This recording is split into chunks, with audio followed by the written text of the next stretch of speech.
Bom dia, pessoal. Vamos de BTC na manhã dessa sexta-feira, 23 de dezembro.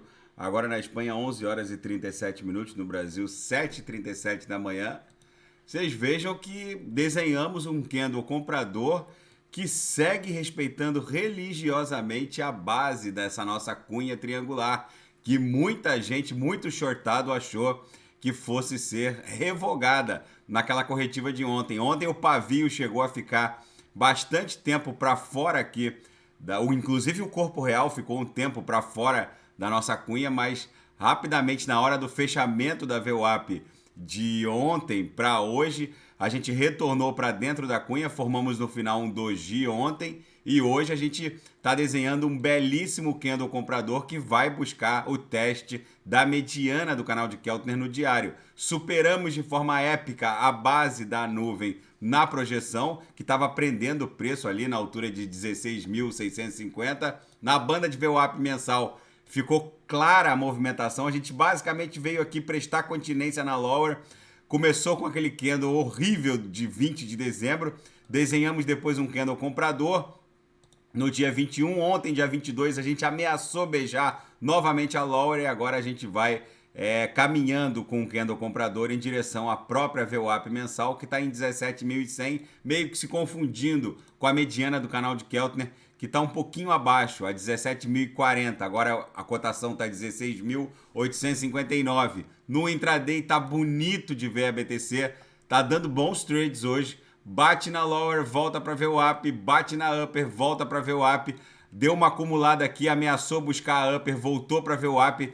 Há poucos minutos atrás batemos na upper, agora deve acumular em direção à VWAP. Vou achar um ponto seguro para ofertar os sinais. Ontem todos os sinais aqui da sala fecharam rapidamente, porque a gente está operando um setup seguro. E na seara fática, Sam Bankman-Fried foi mandado para casa depois que seus pais cobriram a fiança de 250 milhões de dólares.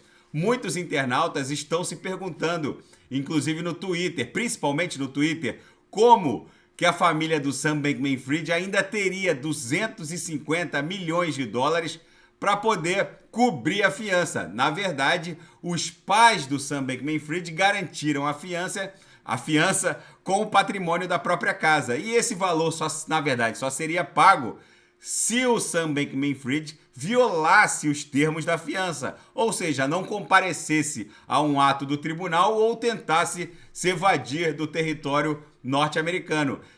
Enfim, ele tem que cumprir uma série de regras impostas pela fiança, no acordo de fiança. Ou seja, não é preciso ter os 250 milhões de dólares. Em que pese, eu acho que ele tenha esse valor. Enfim, muitos internautas aqui no Twitter estão dando conta que um dos requisitos da fiança deveria ter sido ele não ter acesso à internet, porque obviamente com um simples acesso à internet ele vai conseguir jogar os ativos num tornado cash da vida e se livrar do patrimônio, do que restou da FTX.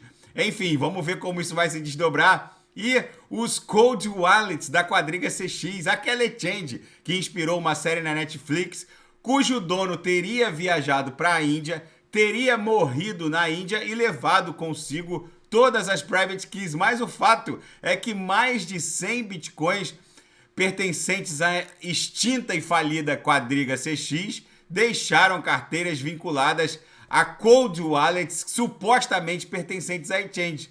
Como a maioria está fluindo por meio de uma ferramenta de privacidade, isso provavelmente não é uma boa notícia.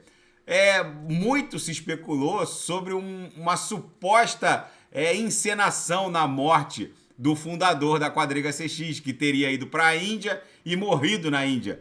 Mas a série da Netflix, com o jornalismo investigativo, chegou a entrevistar o médico que atendeu o fundador e supostamente falecido dono da quadriga CX.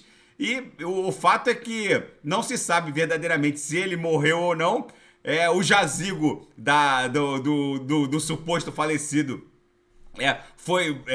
tá lá, mas ninguém exumou o corpo. Enfim, tem toda uma aura de mistério em torno dessa suposta morte do fundador. E agora, com os cold wallets da quadriga CX sendo movimentados, isso tudo acaba alimentando mais especulação em torno disso. E na capa da Bloomberg, a fiança de Sam Bankman-Fried no valor de 250 milhões de dólares é uma das maiores da história dos Estados Unidos. Mas isso não significa que ele tem esse valor. Como eu reportei ali atrás, na reportagem anterior, os pais do Sam Bankman-Fried colocaram a própria residência como garantia. O fato deles terem assinado esse acordo não torna esse valor exigível. Se ele violar os termos da fiança, aí sim o tribunal responsável por fiscalizar o cumprimento da fiança é que cobraria esse valor do Sam Bankman-Fried e agora dos pais, já que eles mesmos se comprometeram a bancar esse montante. E a Grécia está sob forte pressão norte-americana para enviar mísseis S-300 para a Ucrânia. A Grécia, que é membro da OTAN, está avaliando a transferência de alguns de seus sistemas de mísseis antiaéreos S-300 de fabricação russa em favor da Ucrânia. O fato é que o ministro da Defesa grego, o Nikos Panagiotopoulos, sinalizou que o governo só vai entregar esses sistemas de defesa antiaéreos para a Ucrânia se os Estados Unidos os substituírem por sistemas de defesa antiaérea Patriot, já que a Grécia teme a vocação expansionista da Turquia e precisa estar com o seu sistema de defesa completamente operacional. E o censo norte-americano revelou que a população norte-americana aumenta, mas a taxa de crescimento permanece próxima de mínimos históricos. À medida que a nação norte-americana envelhece, com uma taxa de fertilidade que tombou para padrões europeus, a imigração segue como o único grande propulsor do crescimento populacional norte-americano. Texas e Flórida continuam a ganhar residentes, enquanto Nova York e Califórnia continuam a perdê-los. Enfim, gente, é o que os analistas estão reportando. A grande crise desse século vai se desdobrar nas últimas 2 décadas, entre 2080, 2090, quando o colapso populacional do planeta vai impor uma séria mudança, não só de caráter macroeconômico, mas